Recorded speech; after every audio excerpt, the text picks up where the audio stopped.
이 시간에는 예레미야서 15장 16절을 중심으로 해서 진정으로 신령과 경배를 드릴 때 무슨 일이 일어난지 상황과 한가운데 은혜 받기를 원합니다. 인간의 행위 가운데 가장 아름답고 고상한 것이 있다면 그것은 살아계신 하나님 앞에 경건한 모습을 예배를 드리는 것일 것입니다. 예배를 드리는 인간은 가장 이성적인 세계에 접근하며 창조시의 가장 아름다운 본래 모습으로 돌아갈 수 있기 때문입니다. 그렇기 때문에 예배와 신앙의 대상을 찾지 못하고 방황하거나 창조주가 아닌 인간의 손으로 지어낸 생명 없는 사물이거나 완성한 신앙의 대상으로 삼고 예배하는 것은 인간 스스로가 인간을 이하로 만드는 행위라고 할 것입니다. 오늘날의 젊은이들은 방황이나 역사의 혼란에 빠져드는 것은 바른 예배의 대상을 찾지 못하는 데서 비롯되고 있습니다. 모름지게 신앙은 바른 신앙의 대상을 찾아 바르게 예배를 드려야 합니다. 바른 예배는 하나님 아버지께서 신령과 진정으로 드리는 예배입니다. 우리의 중심이 바르게 하나님께 드려지는 예배, 마지막 같은 정성으로 드려지는 예배 속에 우리는 바른 우리의 신앙 자세와 하나님의 약속된 축복을 바라볼 수가 있습니다. 요한복음 4장 23절에서 예수님께 친히 말씀하시기를 아버지께 참으로 예배하는 자들은 신령과 진정으로 예배할 때가 오나니 곧 이때라 아버지께서는 이렇게 자기에게 예배하는 자들을 찾으시니라 고 밝히셨습니다. 과연 오늘날 우리는 영혼과 진리 안에서 바른 예배를 드리고 있는가를 돌이켜 보십시다. 한 주간을 시작하는 주일의 정성을 다 예배를 드리지 못한 것은 한 주간을 드리는 것은 한 주간을 복받게 하는 일입니다. 주일 성수를 하지 못하면 한 주간의 축복을 받지 못하고 출발하는 셈이 됩니다. 때문에 우리가 예배를 드릴 때의 유익은 첫째는 마음이 정결케 된다고 했습니다. 두 번째는 구원의 즐거움을 항상 간직하게 된다는 것입니다. 세 번째는 하나님의 말씀에 영혼이 풍성해진다는 것입니다. 이러한 세 가지 말씀은 성경 말씀에 발차여 본문으로 삼고 하는 가운데 서로가 은혜를 받고 실천하심으로써 복을 받으시기를 예수님의 이름으로 간절히 축원드립니다. 첫째는 마음의 생각이 정결케 된다고 했습니다. 시편 51편 7절로 9절 10절 17절을 쳐다보면 우슬처럼 나를 정결케 하소서 내가 정하리이다. 나를 식이소서 내가 눈보다 희리다. 주님의 얼굴을 내 죄에 돌이키시고 내 모든 죄악을 도말하소서. 하나님은 내 속에 정한 마음을 창조하시고 내 안에 정직한 영을 새롭게 하소서. 하나님을 구하시는 제사는 상한 심령이라 하나님의 상과는 통해하는 마음을 주께서 멸시치 아니하시리다 라고 하였습니다. 우리나라 근대 조선사회의 죄인을 다스리는 영화들을 보면은 동원들 아래 죄인을 끌어안치고 집장사령을 대동한 고을사업 또는 추상 같은 질문을 이렇게 던집니다. 네 죄를 네가 알렸다. 죄인이 사실대로 이실직과기를 추궁합니다. 죄인의 범죄에 대한 사실을 엄밀히 내산 후인지라 순순히 시인하라는 것입니다. 이때의 대부분의 선량한 죄인들은 자복하지만 애매한 죄인의 누명을 쓴 사람은 이를 부인하다가 큰 곤욕을 치른 다음에 풀려나가나 억울하게 보호하지 않은 죄를 뒤집어 쓰고 옥고를 치기도 합니다. 이와 같이 사람이 사람을 판단한다는 건 쉽지가 않습니다. 그러나 하나님은 사람과는 다르십니다. 이 시편 94편 9절에 기록하기를 귀를 지으신 자가 듣지 아니하시랴 눈을 지으신 자가 보지 아니하리시라고 하였습니다. 우리의 행위를 듣고 보고 계시기 때문에 하나님 앞에는 거짓말을 할 수가 없습니다. 우리의 마음을 거울 속을 들여다보듯이 보고 계시기 때문에 우리의 은행 심사를 확대경으로 들여다보고 계시기 그래서 변명할 수조차가 없습니다. 그런데 우리는 천연덕스럽게 거짓말을 하고 그럴싸한 변명으로 자기의 잘못을 합법화하려고 말하고 그럴싸한 변명으로 자기 잘못을 또 변명합니다. 사태의 공정한 재판에는 용서가 없습니다. 죄는 지은 대로 벌을 받아야 합니다. 그러나 하나님이 죄를 잡아고 참여하는 자를 용서하십니다. 상한 갈대를 꺾지 아니하시고 꺼져가는 심리를 끄지 않으시기 때문에 상한 갈대는 중병에 걸린 갈대여 꺼져가는 심지어는 기름의 공급이나 초고 다 타서 빛을 발할 시간이 얼마나 하지 남지 않은 상태의 불심지를 가리킵니다. 이와 같이 절병의 유기를 맞은 인간은 가장 착한 상대가 된다는 것입니다. 그때를 가리켜 상한 심령이라고 할 수 있다. 따라서 본문에서 상한 심령은 자신의 범죄로 인해서 하나님과의 관계가 단절되고 파괴된 결과 영혼이 갈기갈기 찢겨 몹시 상한 상태를 의미합니다.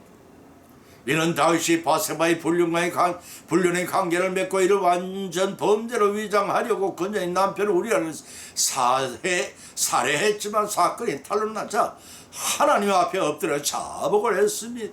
그때 얼마나 간절한 심정이었나를 표현하고 있습니다. 무저항적인 상태에 처한 죄인이 참의 눈물을 흘리며 용서를 구할 때만큼 약해지고 낮아질 수가 없습니다. 동시에 가장 정결해진 상태일 것입니다. 보면은 바로 그때의 다윗의 갈급한 심정을 그대로 통해하고 있는 기도의 내용인 것입니다. 이러한 상태에서 예배를 드릴 때 유익은 마음의 생각이 정결하게 되고 가장 겸허한 상태가 됩니다. 하나님은 바로 우리가 이와 같은 상태의 예배를 드리기를 원하고 계십니다. 이와 같이 상한 심령을 예배를 드리는 자의 예배를 받으시고 책벌보다는 사제 은총을 베풀어 주시며 우리의 심령은 용서를 받은 은혜 때문에 감격하고 기쁨이 넘치는 변화의 삶을 다짐하게 되는 것입니다. 그렇지만 회개하지 않는 자에게는 자기 자신이 심고 뿌린 대로 거두게 하십니다. 그것이 하나님 정하신 공중한 심판의 원리입니다. 따라서 우리가 범죄했을지라도 하나님 앞에 참여함으로써 용서를 받아야 합니다. 마음의 생각이 정결되되 변화된 삶을 통해 하나님을 영광스럽게 섬김으로써 예비하신 하나님의 복을 받고 누리시는 우리 모두가 되시기를 예수님의 이름으로 간절히 축원을 드립니다. 두 번째는 구원의 즐거움을 항상 간직하게 됩니다. 시편 51편 11절로 13절을 찾아보면 하나님이여 내 속에 정한 마음을 창조하시고 내 안에서 정직한 영을 새롭게 하소서. 나를 주님 앞에 쫓아내지 마시며 주의 성신을 내게 거두지 마소서. 주님의 구원의 즐거움을 내게 회복시키시고 자원한 심령을 주사 나를 붙드소서. 그러하면 내가 범죄하게 주님 법도를 가르치리니 죄인들이 주께 돌아오게 하리이다 라고 피력했습니다. 김중건 목사님이 심하는 교회에 있었던 일입니다. 교회 성도 중에 연세가 90세가 넘은 할머니 한 분이 계셨습니다. 그 할머니는 노년한 탓에 귀가 들리지 않고 눈도 희미해져서 목사님의 설교나 찬송을 잘 듣지 못하면서도 토요일에는 머리를 감고 옷을 다려놓고 주일을 기다려 예배에 참석하곤 했습니다. 단 한 번도 주일을 예배를 빠지는 경우가 없었습니다. 그 할머니는 목사님 무슨 설교를 하는지 제대로 알아듣지를 못했습니다. 또 교우들이 부르는 찬송도 그 할머니는 따라할 수가 없었지만 하나님을 찬양한 마음은 같이 했을 것입니다. 이 할머니 예배는 얼마나 값진 것인지 모릅니다. 그 어느 장엄한 예배보다도 그 어느 화려한 예배보다도 아름답다고 여기지 않으십니까 여러분? 중요한 것은 형식이나 절차가 아니라 하나님께 예배를 드리는 진실한 마음입니다. 이 할머니에게 그 마음이 있었기에 어느 누구 못지않게 참된 예배를 드릴 수가 있었던 것입니다. 지금 많은 사람들이 주일이면 멋진 옷을 입고 비싼 보석 반지와 목걸이를 하고 품위 있는 자태로 예배에 참석합니다. 그리고 남보다 좀 더 많은 액수의 돈을 헌금하기도 합니다. 이로 인해서 다른 사람들로 좀 더 나은 신앙생활을 하고 있다는 착각에 빠져 만족해야 합니다. 이러한 성도가 우리 교회는 한 사람도 없다는 사실에 감사를 드립니다. 바로 그러한 신앙생활을 하는 사람은 하나님의 말씀을 듣기 위해 예배에 참석하는 것이 아니라 착각에 빠져 교회에 드나들기만 하는 사람입니다. 참된 신앙인은 자신을 드러내어 자랑하지 않습니다. 가장 낮은 자세로 가장 높은 뜻에 귀를 기울이는 사람입니다. 그렇습니다. 본문의 다윗이 그러했습니다. 다윗은 하나님께 정한 마음, 정직한 영, 주님의 성신, 찬한 심령 등은 영적인 것을 본문을 통해 강구했습니다. 사랑하는 성도 여러분, 우리 자신의 강구는 무엇이라 생각하십니까? 하나님과의 교제, 하나님을 향한 마음, 영적인 문제를 위해 강구하고 계시 아니하면 물질적이고 육시적인 나의 필요만을 위하여 강구해 온 삶이 아니하였는지, 를 돌이켜봐야 할 것입니다. 본문 11절 다윗은 주님의 성신을 내게 거두지 마소서라고 부르짖습니다. 여기서 성신이란 당시의 구약시대는 성부 하나님과 성자 하나님과 함께 사역하신 성령 하나님을 의미합니다. 따라서 성령 하나님께서 강구하는 이유는 사울의 죄로 인해 하나님께서 사울을 버리셨을 때 성령께서 그를 떠나셨던 사실, 사무엘상 15장 23절의 기록을 참조하시고 그 사실을 알고 있을 뿐만 아니라 자신이 기름 부음 받아서 장차 왕이 될 자로 구별될 때에도 여호와의 신에 크게 감동된 사실을 깨달아 알고 있었다고 했습니다. 사무엘상 16장 13절에 기록 때문에 하나님께서 성령을 거두시면 자신이 하나님께로부터 버림받은 것임을 너무나도 잘 알고 있었습니다. 따라서 다윗은 자신이 죄 때문에 영영토록 자신을 버리지 마시고 긍휼을 베푸셔 늘 함께 동행해 주시길 재차 간구하며 강구하고 있는 것입니다. 사랑하는 성도 여러분, 여러분도 이러한 영적인 강구를 간절히 기도드리고 계시는지요? 본문 12절의 다윗은 주님의 즐거움을 내게 회복시키시고 자원하는 심령을 주사 나를 붙드소서라고 강구했습니다. 다윗은 하나님 모든 원수와 사울의 손에 구원하여 주시는 여호와는 나의 방패시여 구원의 뿌리라고 시편 18편 2절에 기록하고 있으며 찬양했습니다.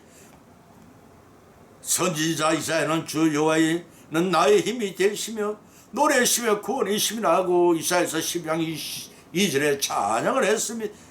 그러한 찬양을 다윗은 올리기를 원했습니다. 다윗은 회개하는 자의 심령을 고통 중에서 구원해 주시는 하나님께 구원의 즐거움을 누리를 다시 찬양할 수 있게 해달라고 간절히 청했습니다. 그냥 간청한 것이 아니었습니다. 본절을 말미암아 자원한 심령을 주사 나를 붙드시라고 간청한 것이었습니다. 여기서 자원한 심령이란 죄의 속박 아래에서 벗어나 하나님의 법대로 행하려는 마음을 말합니다. 때문에 결론적으로 다윗은 성령께서 자기의 마음을 주관해서 죄에 온전히 해방되기를 기도하고 있는 것입니다. 다윗은 본문 13절에 그리하면 범죄자에게 주님의 법도를 가르치는 죄인들이 주께 돌아오리이다 라고 하였습니다. 죄를 용서받은 자의 마땅한 자세라고 할 수 있을 것입니다. 다시 말해서 죄를 용서받은 자는 혼자만이 그 기쁨을 간직한 것이 아니라 같은 죄를 지은 처지에 있는 자들에게 전하 용서를 받게 하겠다는 것입니다. 그 좋은 예로 다메섹 도상에서 예수를 만난 후 계시면 그때부터 사도 바울은 그런 맥락에서 그의 목숨을 걸고 한평생 주님의 복음을 전파하였던 것입니다. 하나님께서는 근본 죄인이었던 우리를 택한 백성으로 삼으시고 죄를 용서한 이유가 바로 여기 있는 것입니다. 따라서 우리가 각자의 삶대에서 선교사적 사명을 갖고 구원을 즐거움을 항상 갖기 위해 예배를 드리고 그 즐거움을 불신자들에게 전함으로써 나누어지는 우리 모두가 되시기를 예수님의 이름으로 간절히 축원을 드립니다. 세 번째는 하나님 말씀에 영혼이 풍성해진다고 했습니다. 에레미야서 15장 16절의 말씀을 찾아보면 만군의 하나님 여호와시여 나의 주님의 이름으로 일컬음 받는 자라 내가 주님 말씀을 먹었사오니 주님의 말씀은 내게 기쁨과 내 마음에 즐거움이 오나라고 했습니다. 우리가 날마다 성경을 보고 공예배 시간에 말씀을 사항하는 이유 10가지를 살펴보면 성경은 이렇게 말하고 있습니다. 첫째는 갈급한 심령의 영적 양식을 공급할 수 있기 때문이라고 신명기 8장 3절에 밝히고 있고, 그 두 번째는 행실이 기준이 되어야 하기 때문이라고 시편 19편 두 번째는 행실의 기준이 되기 때문이라고 시편 19절을 밝히고 있으며, 세 번째는 어두운 세상에 갈 길을 인도받을 수 있기 때문이라고 시편 119편 105절에 기록하고 있습니다. 그 네 번째는 즐거움이 있고 근원이 되기 때문이라고 레위기야 15장 16절에, 그리고 다섯 번째는 영생의 길을 알기 때문이라고 요한복음 5장 39절에서, 그 여섯 번째는 심판 기준을 제공해 주시기 때문이라고 요한복음 12장 48절에서, 그 일곱 번째는 주님과 함께 거할 수 있기 때문이라고 요한복음 14장 15절 16절에서, 그리고 여덟 번째는 영광을 나타낼 수 있는 법을 알기 때문이라고 요한복음 17장 6절에서, 그리고 아홉 번째는 영적인 무기를 얻을 수 있기 때문이라고 에베소 6장 17절에서, 그 다음은 열 번째로 삶의 교훈을 제공해 주기 때문이라고 디모데 후서 3장 10절에서 밝혀 있습니다. 이와 같이 성경 말씀을 상고하는 자들은 아홉 가지 기쁨을 누린다고 성경은 우리에게 가르치고 있습니다. 그 첫째는 시편 51편 12절을 통해 주님의 믿음으로 구원의 기쁨을 누리고, 그 두 번째는 주 안에서 거함으로써 요한복음 15장 11절 열함의 기쁨을 누리고, 그 세 번째는 누가복음 23장 31절 주께 기도의 응답을 들음으로써 영적 교통의 기쁨을 누리게 되고, 그 네 번째는 요한복음 20장 24절에서 주님을 일함으로써 섬기는 기쁨을 누리게 되며, 그 다섯 번째는 요한복음 20장 2절을 통해 주님 앞에 나가므로 주님을 뵙는 기쁨을 누리고, 그 여섯 번째는 에레미야서 15장 6절을 통해서 말씀을 영의 양식으로 삼고 순종하는 주님 말씀을 받는 기쁨을 누리며, 그 일곱 번째는 느헤미야서 12장 43절을 통해 주님을 의지함으로써 영적 전쟁의 승리함을 기쁨을 누리며, 그 아홉 번째는 사도행전 5장 41절은 주님 발자취를 따름으로 고난의 기쁨을 누리고, 그 아홉 번째는 베드로전서 1장 8절을 통해서 믿음의 마지막 결과를 인하여 장차 얻을 영광으로 인해 기쁨을 누리게 될 것입니다. 이러한 기쁨을 누리는 생활을 하는 자는 하나님이 항상 내 편에 있으며 갈 길을 인도하시며 모든 것을 맡김으로써 즐겁고 형통한 삶을 누릴 수가 있습니다. 본문 16절에서 나는 주의 이름으로 일컫는 말은 받는 자라 하였고, 말미에서는 주님의 말씀 내게 기쁨과 즐거움이라 하고 했습니다. 본문의 저자 에레미야는 스스로 선자가 아니요 하나님이 부르심을 입은 선지자의 역할을 감당하는 것은 핍박이 극심한 일이지만, 그 사역을 담당한다는 것은 자신의 기쁨과 즐거움을 주는 것이라는 겁니다. 그때 예배를 드리면서 하나님 말씀을 듣고 영이 풍성해지기 때문일 것입니다. 우리가 주님의 일을 하는 것은 인간의 능력으로나 힘으로나 하는 것이 아닙니다. 주께서 주시는 힘과 능력으로 하는 것입니다. 때문에 하나님의 부르심을 받은 자는 힘과 능력으로 하는 것입니다. 때문에 하나님의 부르심을 받은 자는 그 소명을 의심해서는 아니 됩니다. 왜냐하면 주님의 일을 하다가 환난을 당하거나 도우심을 받지 못한 버림을 받은 것이 아닌가 생각하게 되는 의심이 듭니다. 그러한 와중에서도 하나님께서 나와 동행하시는 굳은 신뢰를 가져야 성의합니다. 예수님께서 버림받고 십자가에 달리셨지만 끝까지 그 고통을 감내하면서 하나님의 의지하신 예수님의 구원을 받으신 것처럼 우리도 마침내 구원을 얻게 될 것입니다. 우리가 예수님을 예배를 드리는 이유도 바로 그러한 온전한 구원을 성취시켜 주시는 하나님의 말씀에 영혼이 풍성해지기 때문인 것입니다. 따라서 우리는 예배를 바로 드림으로써 당시의 에레미야 선지자처럼 하나님의 경고의 말씀을 전하는 사역자가 되십시다. 그리하심으로 대망의 재림 주님께서 오실 길을 평탄케 하는 하나님의 사역을 잘 감당함으로써 풍성한 복을 받고 누리시는 우리 모두가 되시기를 예수님의 이름으로 간절히 축원드립니다. 결론을 맺습니다. 오늘 이 본문 말씀을 상고하는 가운데 서로가 믿음대로 은혜를 받았고 또한 세 가지 교훈을 받은 줄 압니다. 그 첫 번째는 진정한 영과 예배를 드릴 때 유익은 죄악 세상에 얼룩지던 마음이 정결케 된다는 것입니다. 거두문처럼 진정으로 영과 예배를 드릴 때 유익은 죄악 세상에 어쩌다 저지른 죄를 회개함으로써 용서받고 구원의 절권을 항상 간직하기 때문입니다. 그 세 번째는 진정한 영과 예배를 들을 때 유익은 죄악 세상의 삶에 지쳤을 때 하나님의 말씀에 영혼이 풍성해지기 때문입니다. 이런 말씀 받은 것으로 거치지 마십시다. 이 땅에서의 선행과 이러한 말씀을 받은 선행과 말씀 순종만의 은혜를 받고 구원을 얻기 때문입니다. 받은 교훈의 말씀은 우리의 실생활 가운데 실천하심으로써 하나님으로부터 성령의 면류관을 받고 영생을 누리시는 우리 모두의 믿음이 성량하는 삶이 되시기를 예수님의 이름으로 간절히 축원을 드립니다. 찬송가 360장을 올리겠습니다.